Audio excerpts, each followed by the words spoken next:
Good morning. I'm Sam Rohrer, candidate for the United States Senate. The President of the United States is acting in outright defiance to the limitations on his power. In one blatant act after another, he is robbing the American people of the freedom protected in our Constitution. I make a bold statement, I know, but it's the truth. And if we don't stop it, we soon won't have the power anymore. Perhaps you saw President Obama's State of the Union address and know that he created positions of power that do not exist under the Constitution. To these positions, which he called czars, he gave the power to override Congress, the very body whose job it is to keep the president in check. And the president made clear in unmistakable terms that if Congress tried to challenge him, he would go around them without hesitation. And there's more. With the help of Senator Casey and the Senate Democrats, the president has managed to give himself the power to spend at will. It's important to understand that since no budget has been passed during his tenure, the president is free to spend without constraint, making it possible for a crippling $3 trillion increase in spending while Congress can do little more than watch. Without a budget, there is no control over the executive branch spending. No budget means opening our wallets to an out-of-control executive branch that sets its own budget and determines itself as the boss. And there's more yet.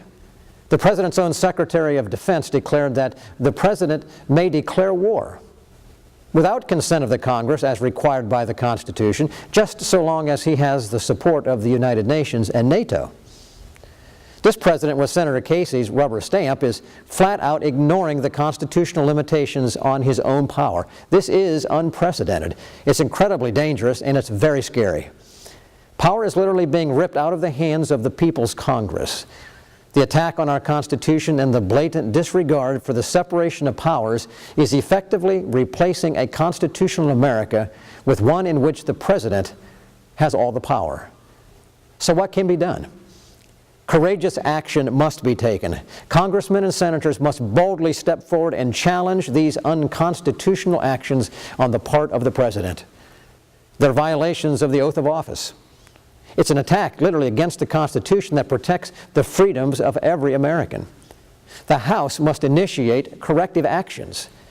They must bring all of those who are violating their sacred oath before the Congress in special proceedings so that the American people can see clearly all that is happening. Most importantly, America must place a constitutional Republican majority in the Senate in order for such actions to go forward. The 2012 federal elections are perhaps the most important of our lifetime. Unless a new majority is elected to the U.S. Senate, Congress will not be able to turn back the tide. Those of you watching this video must help myself and other constitutional Republicans across this nation who are running for the U.S. Senate. And I ask you to help me help America. Again, I'm Sam Rohrer, candidate for the United States Senate. I'll be one of the courageous, one of the bold, and that's the truth.